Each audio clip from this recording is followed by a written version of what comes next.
నమస్తే ఫ్రెండ్స్, ఈరోజు మాత్రం ఇక్కడ మేము పునాదులు గుంతలు తవ్విన తర్వాత ఆ గుంతలలో మళ్ళీ మనం ఏం చేసినామంటే రాళ్ళు వేసాము. ఆ గుంత లెవెల్కి ఏవైతే ఉందో 2-3 అడుగుల ఎంత లోతు చేసామో అంత అడుగుల వరకు మనమైతే రాళ్ళు వేసి, ఆ రాళ్ళ తర్వాత ఈ సిమెంట్ కంకర ఏదైతే ఉందో దీన్ని అయితే దాంట్లో పోసి ఇచ్చేస్తున్నాం. జేసీబీ డ్రైవర్ ఎవరైతే అనుభవం ఉంటారో వాళ్ళు ఏ మట్టిని ఎంత టైమింగ్లో సేవ్ చేసుకోవాలి, ఎంత పనులు ఇది చేసుకోవాలి అనేది కూడా మనం ఉంటుంది. అంటే ఇప్పుడు ఫర్ ఎగ్జాంపుల్ ఒక రోజుకి అక్కడ ఇంత ఈ ప్లాట్లు అని చెప్పినా అనుకో, మనోడు కొంతమంది ఏం చేస్తారంటే డ్రైవర్లు గబగబా ఏదైతే చేసేసిపోతారు, అదే గంటలు అక్కడ ఇంత అని స్లోగా చేస్తూ ఉంటారు. ఇట్లా రకరకాలుగా ఉంటుంది. కాబట్టి అంటే అందరు డ్రైవర్లు అనట్లేదు, కొంతమంది ఉండొచ్చు అట్లా అని చెప్తున్నాను. సో ఏంటంటే ఏది ఏమైనప్పటికీ ఆ పని జరుగుతున్నప్పుడు ఓనర్ ఎవరైతే కూడా చూసుకుంటూనే ఉంటారు. కానీ ఏది ఏమైనప్పటికీ మన జాగ్రత్త మనకి ప్లాట్ల వాళ్ళకి అవసరమే. అలాగే డ్రైవర్ అన్నలో కూడా ఏంటంటే ఎప్పుడైనా కానీ ఒక పని చేసేటప్పుడు కూడా ఖచ్చితంగా టైమింగ్, ఆ తర్వాత పక్కన ఉన్న వాళ్ళని డిస్టర్బ్ లేకుండా జాగ్రత్త ఉండాలనేది ఇక్కడ ఈ వీడియోకి సంబంధించింది. అయితే ఈ ప్లాట్లకు సంబంధించింది గుంతలు తవ్వేది, మట్టి వేసేది ఎంతవరకు మనకు కరెక్ట్ జేసీబీతో, లేకపోతే చేతి పని ఎట్లా ఉంటుంది, మిగతా దాంతో ఎట్లా చేసుకోవచ్చు. ఒకవేళ జేసీబీ బండి టైర్లది కాకుండా ఇనుప చక్రాలుగా పెద్ద బండి ఉంటుంది, చిన్న బండి ఉంటుంది, రకరకాలుగా ఉంటాయి. సో ఇక్కడ మనకి ఏంటంటే అపార్ట్మెంట్ వైజ్గా కావచ్చు, పెద్ద బండి చిన్న బండి అని ఇప్పుడు 5-6 ఫ్లోర్లు కట్టుకుంటున్నాను అనుకో, దానికి సపరేట్ ఇంకా పెద్ద బండి ఉంటుంది. అట్లా 2DX 3DX జేసీబీలో కూడా చాలా రకాల పెద్ద బండ్లు ఉంటాయి. కాబట్టి అవి బండిని తగ్గ బట్టి అప్పుడు దాని రేట్లు కూడా దాని ప్రైస్లు ఉంటాయి. సో ఇప్పుడు మనము దీని గురించి మనం ఏం చేస్తున్నామంటే, ఇప్పుడు జేసీబీ అనేది ఒక చిన్న ఎక్విప్మెంట్ మిషన్ కాబట్టి మట్టి తవ్వకం, ప్లాట్ల క్లీనింగ్, పునాదులు, రోడ్డు పనుల కోసం బాగా యూజ్ చేసేది. ఈ బండి మొత్తం కంప్లీట్గా ఏంటంటే డీజిల్తోనే నడుస్తుంది. సో ఇప్పుడు ఈ డీజిల్ అనేది ఏంటంటే గంటకి ఎంత తాగుతుంది, గంటకి ఎంత నష్టం లాభం అనేది నెక్స్ట్ వీడియోలో మళ్ళీ చెప్తాను.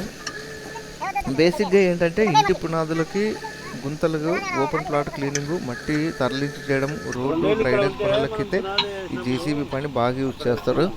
ఓపెన్ ప్లాట్ స్థలాలు ఎప్పుడైతే ఉంటాయో క్లీనింగ్ అనేది మనం పక్కన కనుక పొదలు చెట్లు ఉంటే కనుక నీట్గా చేసుకోవడం, రాళ్ళు చెత్త ఇట్లాంటివి ఏదైనా రూట్లు తీసేయడము, పై మట్టిని స్క్రాప్ చేయడము, లెవెలింగ్ సమానంగా చేసుకోవడము. ఈ ఓపెన్ ప్లాట్ దగ్గర అయితే మినిమం ఉంటే ఓకే, లేకపోతే చేసేసుకోవాలి పక్కన. లేదంటే పురుగులు ఏవేవో వస్తుంటాయి కాబట్టి అవి కొంచెం జాగ్రత్త కోసం. అయితే ఇక్కడ జేసీబీతో ఏమవుతుందంటే త్వరగా అయితే పని పూర్తవుతుంది. అంటే కొన్ని గంటలు, ఒక రోజు కల్లా మనకు ఆ లెవెలింగ్ అనేది ఫాస్ట్ అయిపోతుంది. చేతి పనితో అయితే రోజులు పడుతుంది, లేబర్ ఖర్చు ఎక్కువ అవుతుంది. మళ్ళీ మనకు కరెక్ట్ మెజర్మెంట్లు కూడా చేసుకుంటూ పోవాలంటే అది కాని పనులు అవన్నీ. సో అట్లా ఖర్చు తగ్గుతుంది. కాబట్టి మనం పెద్ద ప్లాట్లకు అయితే మంచి లాభం అనేది చెప్పొచ్చు జేసీబీ. ఇంకా ఆ తర్వాత ప్లాట్ రెడీ అవుతుంది, వెంటనే కాంపౌండ్ నిర్మాణానికి రెడీ అయిపోతుంది అనమాట. ఈ పొదలు చిన్న ఏదైనా ఉంటే కనుక సేఫ్టీ కోసం పాములు, పురుగులు ఉండవు కాబట్టి చెత్త చెదారం లేకుండా నీట్గా ఇది చేసుకోవచ్చు. ఓపెన్ ప్లాట్స్ ఎవరైతే క్లీనింగ్ చేసుకోవడం వల్ల ఎట్లాంటి ఇంకా జేసీబీ ప్లాట్ల వాళ్ళకి ఎట్లాంటి నష్టాలు ఎట్లా ఉంటాయంటే, ఫెర్టైల్ మట్టి పోవచ్చు అనమాట. ఫెర్టైల్ మట్టి అంటే పై మట్టి ఎక్కువ తీసేస్తే కొంచెం నష్టం ఉంటుంది. ఓవర్ లెవెలింగు అవసరానికి మించి లోతు పడుతుంది, పక్క ప్లాట్లకు డ్యామేజ్ అవుతుంది. పక్క ప్లాట్లు ఏమైనా ఉంటే కనుక, అంటే ఈ ప్లాట్ దగ్గర మనం ఏదైనా లోతు అనవసరంగా చేస్తే పక్కన ఏమైనా ఉంటే కనుక డిస్టర్బెన్స్ అవుతుంది. లేకపోతే మనకు ఎంత కావాలో అంత చేసేసుకొని, అది కూడా ఒక ఇంజనీరింగ్ ప్లాన్గా ఇదిగా ఉంటుంది కాబట్టి ఏ ఇబ్బంది ఉండదు. ఫెన్సింగ్ కాంపౌండ్ కూడా వాళ్ళు పడవచ్చు అనమాట. అట్లా చూసుకోవాల్సి వస్తుంది అక్కడ ఉన్న సిచ్యువేషన్లు. మట్టి కూడా లూజ్ మట్టి ఉందా అట్లాంటివి కూడా ఉంటాయి, దాన్ని బట్టి కూడా చేసుకోవాలి. సో ఏది ఏమైనా కానీ ఆ డ్రైవర్ అనేది అనుభవం ఉన్న వ్యక్తి అయితే గుంతలు కానీ లెవెలింగ్ కానీ కరెక్ట్ ఉంటుందని చెప్పొచ్చు. జేసీబీ డ్రైవర్ గురించి చెప్పాలంటే మంచి డ్రైవర్ లక్షణాలకు ఏమేమి ఉంటుందంటే మినిమం ఒక 3 నుంచి 5 సంవత్సరాల అనుభవం ఉంటే కనుక కరెక్ట్గా ఉంటారు. ఆ తర్వాత ప్లాన్ అర్థం చేసుకున్న సామర్థ్యం ఉంటుంది. బండి ఏ విధంగా చూసుకోవాలి, ఏ రకంగా తవ్వాలి, బండి మెయింటెనెన్స్ కూడా వాళ్ళకి మినిమం అవగాహన ఉంటుంది. కాబట్టి స్లోగా కంట్రోలింగ్ చేసుకొని పని చేసేది ఉంటుంది. అంటే ఎటు పడితే అటు చేసేది కాదు. మినిమం సేఫ్టీ వాళ్ళకి తెలుసు కాబట్టి ఆ రకంగా చేసుకుంటూ ఉంటారు. సో మంచి డ్రైవర్ వల్ల జరిగే మంచి లాభాలు ఏంటంటే మట్టి వృధా కాదు, ఓవర్ ఎక్స్ప్రెషన్స్ ఉండవు, పక్కా పక్కా ఆస్తులకు నష్టం తక్కువ ఉంటుంది, పని త్వరగా క్వాలిటీగా పూర్తవుతుంది అనమాట. ఇట్లా ఈ విధంగా అయితే ఉంటుంది. ఇంకా మామూలుగా డ్రైవర్కి అనుభవం లేని వాళ్ళకైతే ప్లాటు పాడవుతూ ఉంటుంది, ఫౌండేషన్ సమస్యలు, అదనపు ఖర్చులు, వాళ్ళతో గొడవలు ఇట్లాంటివి ఉంటాయి. అంటే ఎవరు డ్రైవర్లను నేను ఇక్కడ తప్పుపట్టట్లేదు. అంటే ఇక్కడ సిచ్యువేషన్ జాగ్రత్త కాబట్టి ఏదైనా కానీ మనం నేర్చుకునేటప్పుడు స్ట్రాంగ్గా ఉన్న వాళ్ళకైతే కరెక్ట్గా ఉంటుంది అనేసి నా ఐడియా ప్రకారం నేను ఏం చెప్తున్నాను అంటే గంటకు 1200 నుంచి 2000 వరకు మాట్లాడుకున్న దాన్ని బట్టి ఉంటుంది జేసీబీ ఛార్జీలు.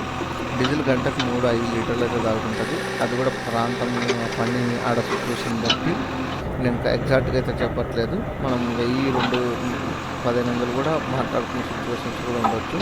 సో ఇక్కడ ఏంటంటే డ్రైవర్కి నేను చెప్పొచ్చేదంటే ముఖ్య సూచనలు ఏంటంటే డ్రైవర్కి ముందే పని వివరంగా చెప్పండి. ఆ తర్వాత డ్రైవర్ క్లియర్గా తెలుసుకొని పని చేసుకోవడం బెటర్ అనమాట. మొదటికి 15 నిమిషాలు మీరు సైట్లోనే ఉండాలి, లెవెల్ చెక్ చేసుకోండి ఇంజనీర్తో. చివరిలో మాన్యువల్ ఫినిషింగ్ తప్పనిసరి.